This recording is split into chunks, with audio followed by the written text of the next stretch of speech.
How do you only net $30,000 on $100,000 gross revenue for a property? That's a question that I got from a subscriber, and I'm going to show you where that other 70% goes today so that you have a better understanding about how much you're going to be able to get out of your Airbnb or VRBO short-term rentals and just where all that other money is going to. So what's up, guys? Welcome back to Airbnb ABC. Super glad to have you guys here. This is always what people are wanting to know before they get one of these things in the beginning. How much am I going to be able to take home? And in a previous video, I said that you are able to take home about 30%, and that is, a rule of thumb number. There's no guarantee. You may be able to take home 50 or 60%, especially if you bought something in 2016 and now you're renting it at today's rates, or if you're purchasing something now, it may only be 10, 15, 20 on the front end. And always remember that is only the front end money, not the stuff you're getting on the back end, such as appreciation and note pay down. So 30% may seem out of whack with that $100,000 number, because that's a big number.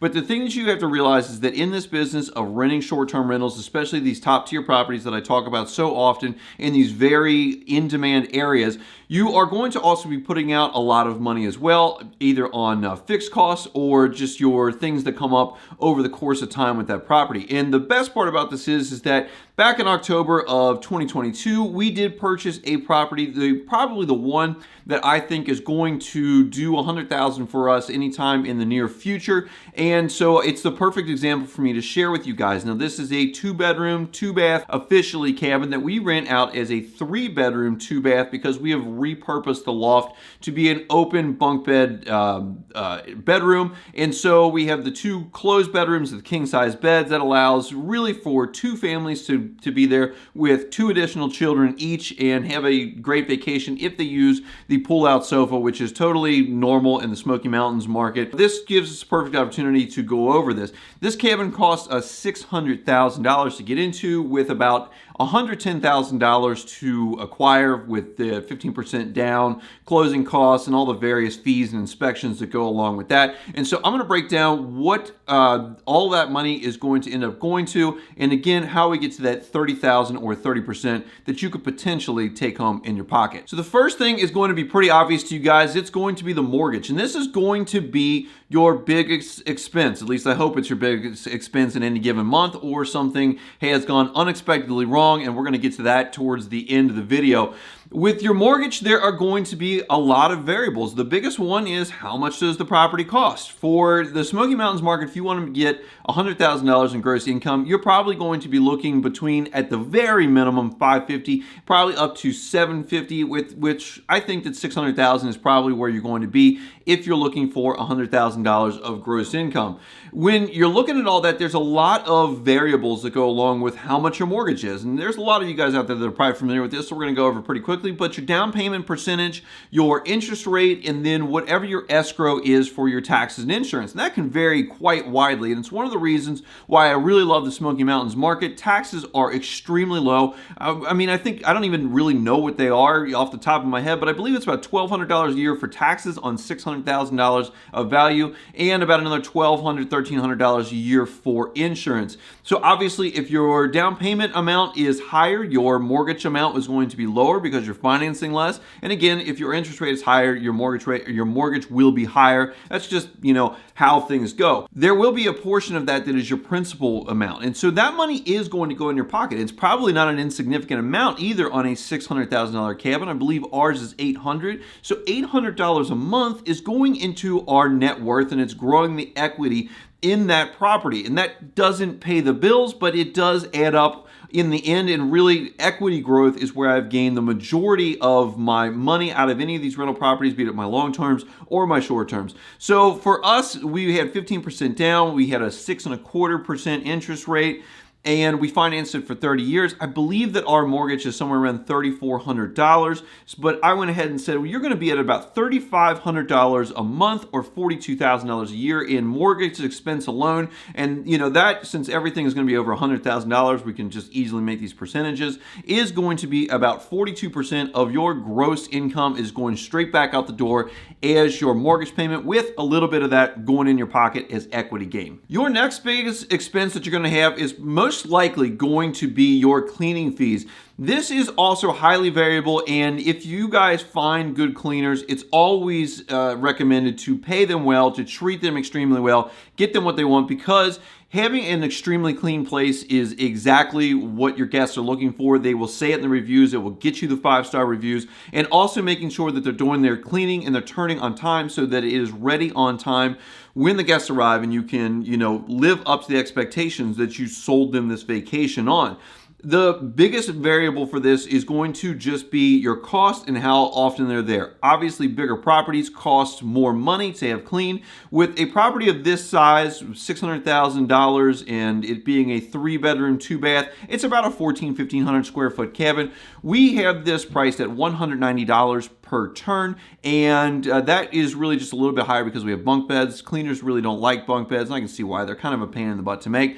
And so that price is a little bit higher. You may be able to get that for maybe $170, $180, but we're probably in the ballpark. And when I always estimate this, I put it at $1,000 a month, because over the course of all of my properties, over the last 2 years, I have found that about $1,000 a month is what you spend on cleaning. Your minimum stays may make that more or less, because if you have longer minimum stays, you have less turns potentially, and you would have less total cost for that. But I think it's a fairly safe bet to go ahead and estimate $1,000. So that's another $12,000 a year, and we have spent $54,000 or 54% of our $100,000 on servicing the debt and in cleaning fees. Now, some folks out there might say, why would you even include cleaning fees? Because you pass that along to the guest. The reason is just so that you can, when I talk about gross revenue, I talk about every single dollar that is coming into the cabin. And then this gets taken out as an expense. All of that money comes in. It gets distributed based on who you have to pay taxes to, and all of this is also a write-off on your taxes. So anytime that you're looking at numbers, I always try to take everything that comes in as my total income number. A lot of your aggregate sites like Airbnb will include this, and so I just think it's a good way for us all to be speaking the same language. And then the third major expense that you're going to have is going to be your things like utilities, lawn care, site maintenance, your regular scheduled maintenance that you have on things, and then just some of the minor unscheduled things that just sort of crop up, which really you should just account for as having, a couple things go wrong a month that costs $60 to $200. Those types of things happen. Think about things that happen in your own house that just break, except here you have to get them fixed right on time, because people expect the place to be essentially as perfect as possible. Depending on what services you offer, this could be somewhere between $800 to $1,000 a month. That means that when I say services, some folks have to pay for water and sewer. For example, we have 2 cabins that are on wells and septic systems, so we don't have any expense for that other than the upkeep of those systems if necessary. We have another one that has city water and has a septic system, so we have to pay for water there.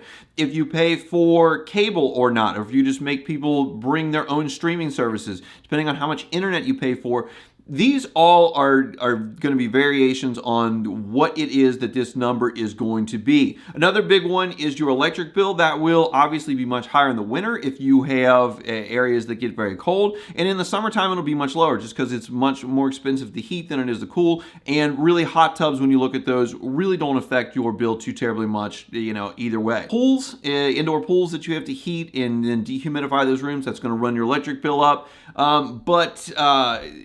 For the most part, $800 to $1,000 of expense there.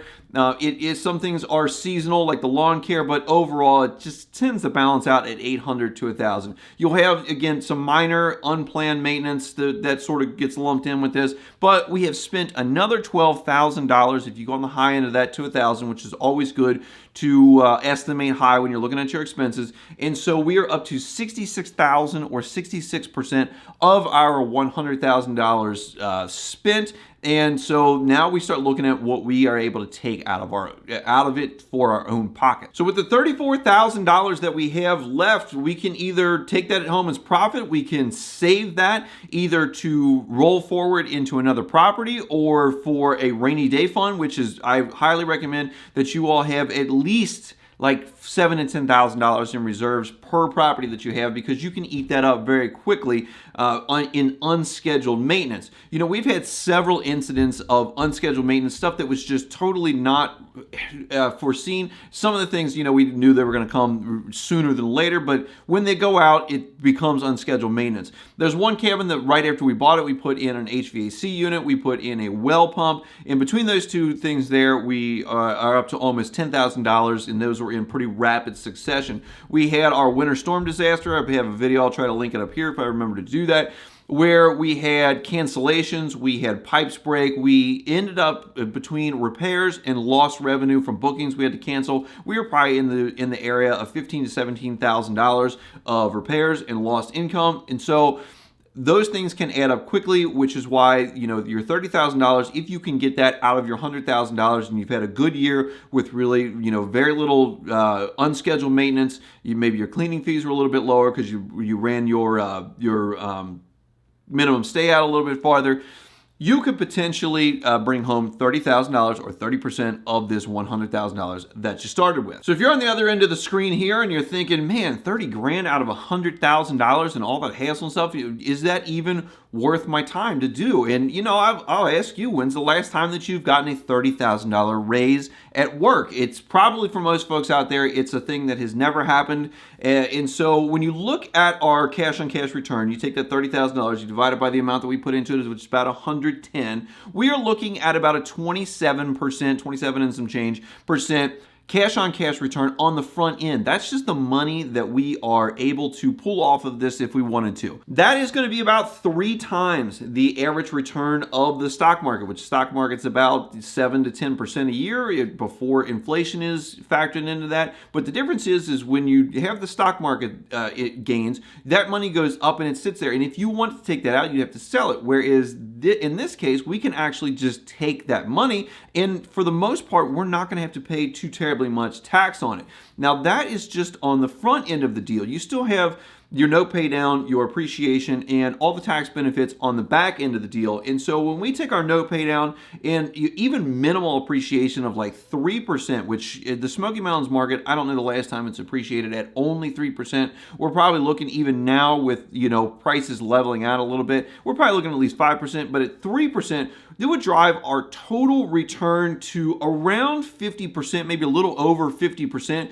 On a year-over-year basis. And then our tax benefits, as far as being able to take depreciation in addition to all of our typical expenses, will make most of that money that we're able to profit sheltered from any taxation. I hope that kind of gives you guys an insight into how much it costs to run one of these. I know I did another video where I get into the very nitty-gritty of our first rental cabin that we put online, our Moonlight Ridge cabin that has done very well, about exactly all the things, how much money it took in each one of the line items. I will link that here. Click on these videos so that you can see that, so that you can see how we run our Airbnb business from afar, how to automate things, and just all the trials and tribulations of running an Airbnb business. Guys, be sure to leave your comments down below. There is a chance that it could become a video in the future. Hit the like button for me to help out this channel grow. Hit the subscribe button so you don't miss out on any other of these videos that I put out in the future. I appreciate you watching, and I'll see you in the next one.